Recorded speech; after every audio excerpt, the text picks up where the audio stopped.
I was really trying to figure out for the last couple of years why somebody would quit real estate. And I actually found that Mike and I are going to talk about in another video today. So I thought I'd cover why I quit real estate. And, now that I've reached financial freedom and work was completely optional, I retired, walked away from a job as we're heading into a recession. That's how much confidence I have in my portfolio. Uh, I was really concerned the last 2 years. Why do people quit? People who had rentals were on the path to financial freedom and are now previous landlords. That's kind of scary. So the first and clearest example I have is my own experience. When I first started real estate, I made every mistake that everyone makes, right? I figured I was going to replace my income.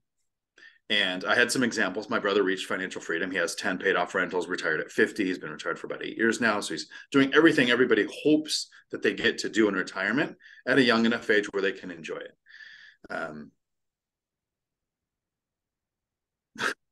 But I made all of these mistakes that we hear about. I figured, who can trust a stranger? So I rented to a friend. And since it's a friend, who needs a lease, right? So kind of like a handshake. I don't know that we ever actually shook hands, but handshake, lease. And I wasn't trying to make a profit. I didn't see myself as a landlord. I actually thought, okay, I'm going to rent out the house to see if I can do this. So when mortgage is $1,088, I'll set the rent at $1,050. Like, it's close enough. Close No enough. Yeah. CapEx, no vacancy, no future repair, no nothing, no profit. And then since I wasn't trained as a landlord and I didn't self-educate myself, when rent was late, I actually sat back and thought, okay, well, I can kind of understand that. He's a single parent. I'm a single parent. Rent's late. I get it. And then late became never. Right. So when I finally went to the house to have a face-to-face conversation to say, where's the rent? He didn't live there. Yeah. He had moved out and rented the house to someone else, right? And was collecting the rent. But to him, that was a separate transaction. So that was his money. And he just wasn't paying our agreed upon money for the rent. Andy So was I a friend. A He was a friend did friend, this. like decades friend, like years friend. I pretty much adopted him when I was running a martial arts studio.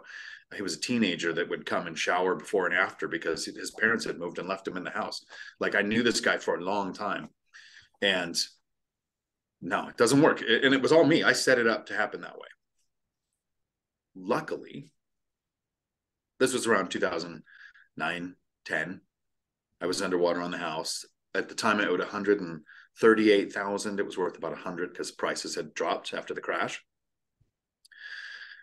And so I quit real estate. I tried subject to, I tried listing, I tried everything to just get rid of the house. I figured this wasn't something I can do. The house was trashed. It needed thousands of dollars in repairs. I didn't have thousands of dollars for repairs. And that's where I talk about there is luck. Luck is usually preparation meets opportunity. But I tried to give it away. I actually found somebody to do subject to with. My first experience with subject to was trying to give the house away. And they qualified, and the lender said, as long as you make 12 consistent payments and nothing changes, you can assume the loan. So technically, I had given the house away. I'd quit. And at the 10-month mark, she lost one of her jobs. The other job was a bartender, so it was mostly under the table, not reported wages, and she couldn't qualify. And at that point, somebody in her family passed away, and she inherited a house. So I was like, okay. Then I started looking for the information from one rental at a time.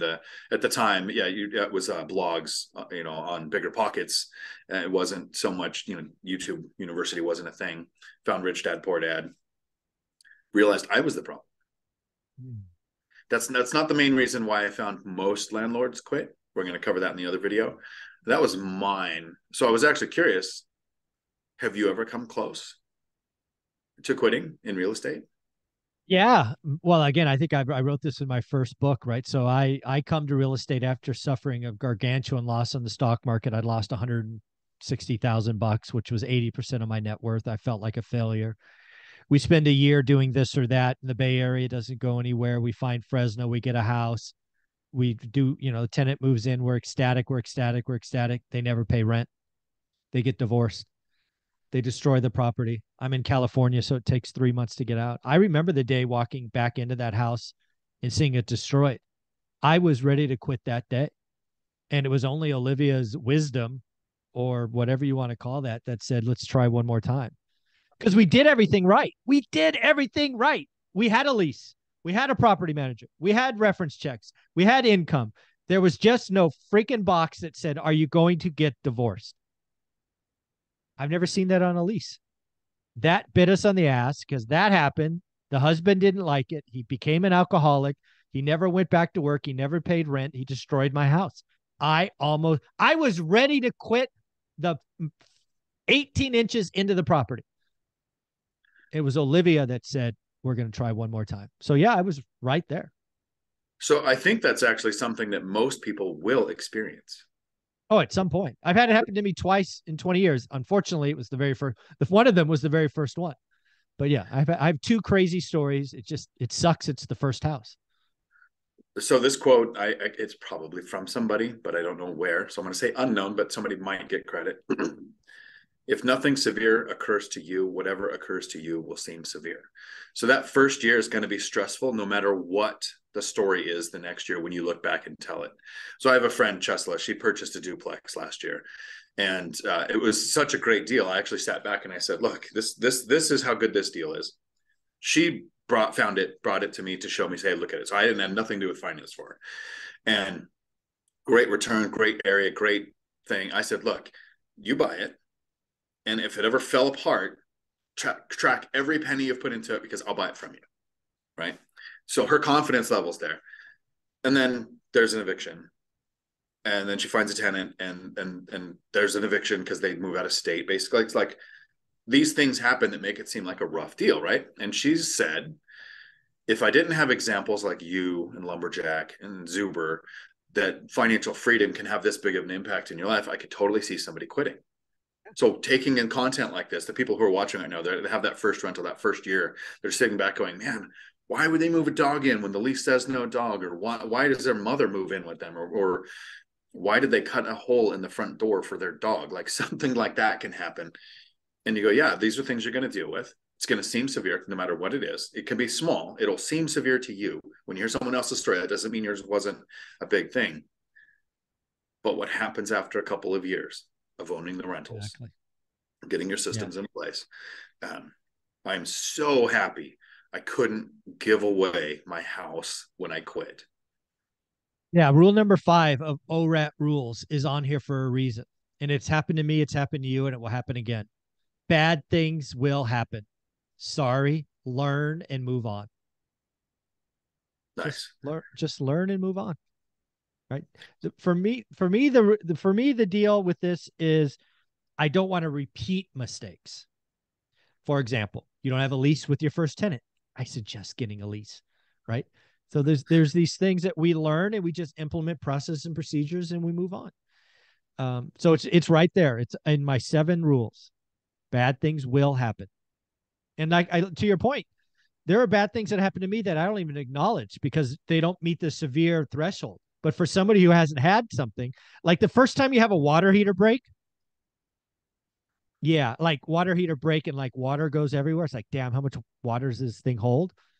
That'll make you pucker up. But the 12th time it happens in 22 years doesn't even register, right? You just go in and look for water heaters that are old and replace them early because it's so much cheaper. So yeah, it's there's lots of reasons to quit. Real estate, I do believe, Dion, tests you on purpose. I think it tests you because the rewards are so wonderful at year 4, 5, and 6. I think it tries to test you. Like, how committed are you? Oh, you got back-to-back evictions. Might want to just look at your tenant selection criteria. You might want to look at this, might want to look at that. So, yeah, I think you're onto something. I hope that's everyone's takeaway. Is watch those first years. Understand what is severe and what is just irritating and what will change over time. Those first couple of years when a water heater breaks, it feels like you're reaching into your wallet.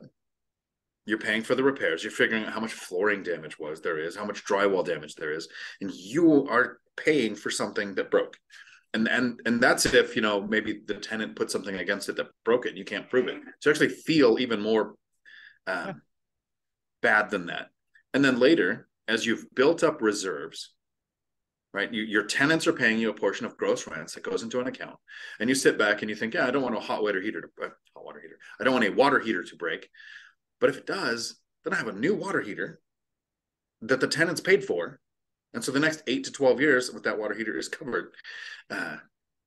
It's so much less stress. And so there are things that you can do in the beginning when you're thinking. You hear people say, I don't want to be a landlord because I might get that tenants, termites, and toilets call at 10 o'clock that there's a clog, right? And you think, what a nightmare. But if you have the reserve account, because it comes down to money, but you've already Googled the plumbing companies in your area that have 24-hour a day emergency service.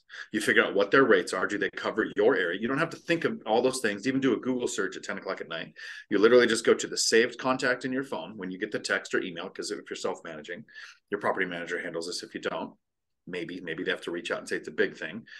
But you go, oh, that happened. I send this off. Okay, I'll get a bill tomorrow. 2 minutes worth of thought, and you're done, and you're back to sleep. Like Yeah. that's not something that's big enough to say, I'm not going to quit my job and get into that, because that sounds like too much stress. That 50 hours a week for the paycheck is way too much stress for me. So, Yeah, I have a really big example of this. So again, I've been in the game 22 years, hundreds of units, and I remember the first time I got a call. I think it was year 12. By year 12, we had zero insurance claims, right?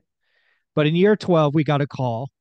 My property manager was standing outside or in his car outside one of my duplexes and said, Michael, sit down. This is not how you want phone calls to start. And he goes, your duplex is on fire and it's going to be a total loss. So again, first time I gone through this. So obviously the first thing I asked for is everybody okay? Everybody got out, all that stuff, right? Human, you think that first. And thankfully one was being turned over and the other one, they got out fine. So once you take care of the one tenant, do all of that, you're still freaking out. But what you do, or at least what I had to do, is call my insurance company and report or open a claim. All right. Well, that turned out to be remarkably easy. It was like a 5-minute conversation. The next day, they followed up with me, asked a few more questions, asked for a point of contact on the ground, connected them with my property manager. About 10 days later, I get a check in the mail. Now, remember, this is 2010, where my market is depressed. I get a check in the mail for replacement cost, which was an ungodly amount of money compared to what I thought the property was worth. So at that point, I had a choice. I could either rebuild the unit or keep the check and sell a lot off, which is what we chose to do. We kept the money, which was ungodly amount of money. We scraped the lot and sold it to someone else to build another duplex on. So again, a fire, a total loss is severe. But I can tell you, I just had another fire, I don't know, a year and a half ago, and it was a nothing big fat nothing burger. So again, you got to have insurance. You got to do the right things. You got to have the reserves, right? And that's why I think it tests you, man. I think real estate tests you. Real estate investing is just going to test you. It's going to say, how bad do you want it? Are you willing to hold on? You got to have reserves. You got to do the right things. Don't bid over leverage. Don't do anything stupid. Don't get fixed, variable rate debt. And it's fun to think about. It's fun for others to understand what's possible. and I think everybody watching this video is already at least halfway there, because the self-education part, knowing everything in the sentence that you just said, at least even knowing what that was. Maybe you haven't fully got it all in place yet, but knowing you need reserves, knowing you need to have strong leases, knowing you need to have systems, just that is 100 times more prepared than what I was when I actually had a tenant. My first tenant was already in place. I didn't understand any of that stuff. That's amazing. Well, Dion, you do a lot of amazing stuff on your YouTube channel. What is it? Dion Talk Financial Freedom. Thank you so much.